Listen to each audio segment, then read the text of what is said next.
আসসালামু আলাইকুম। সবাই কেমন আছেন? আশা করি সবাই ভালো আছেন।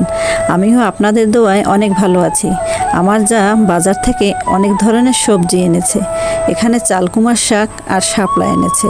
আমার শ্বশুর শাপলা খুব পছন্দ করে। বড় একটা শশা এনেছে। তো এখানে চালকুমার শাক, কাঁঠালের বিচি চিংড়ি মাছ দিয়ে রান্না করব। মালঞ্চা চিংড়ি মাছ দিয়ে রান্না করব। ঘাগরা ট্যাংরা মাছ ভিজিয়ে রেখেছি, আলু দিয়ে রান্না করব। আমার শাশুড়ি শাক কেটে দিতেছে, আমি রান্না বসিয়ে দিলাম। এখানে একটা জাপিতে ডিম নিয়েছি, সেদ্ধ দিয়ে মালঞ্চা চিংড়ি দিয়ে রান্না বসিয়ে দিয়েছি। আমার বড় যা দুধমান কচুর ডগা কেটে দিয়ে সিদ্ধ ডিমগুলো ছিলে দিতেছে। এদিকে আমি শাক মাছ রান্না বসিয়ে দিয়েছি। আমাদের ঘরে কম বেশি শাকসবজি ছোট বড় সবাই পছন্দ করে। আছে না, অনেকে কেউ শুধু গোশ পছন্দ করে, কেউ আবার মাছ পছন্দ করে। আমাদের ঘরে আবার এরকম না, সবাই সব জিনিস খায়।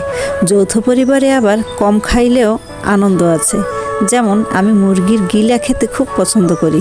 শ্বশুরবাড়ি এসে দেখি আমার ভাসুরের মেয়ে এই বংশের প্রথম নাতি গিলে খেতে পছন্দ করে।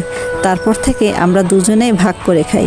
এই ভালোবাসাটা সবার ভিতরে থাকে না, একটু খেলেও তার ভিতরে অনেক আনন্দ আছে। তো আমার রান্না শেষ করতে না করতে গাছ থেকে নারিকেল পড়ার শব্দ পেলাম।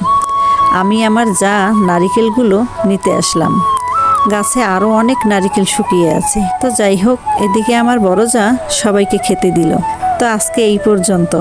আগামীতে নতুন কোনো ভিডিও নিয়ে আবার আসবো। আল্লাহ হাফেজ।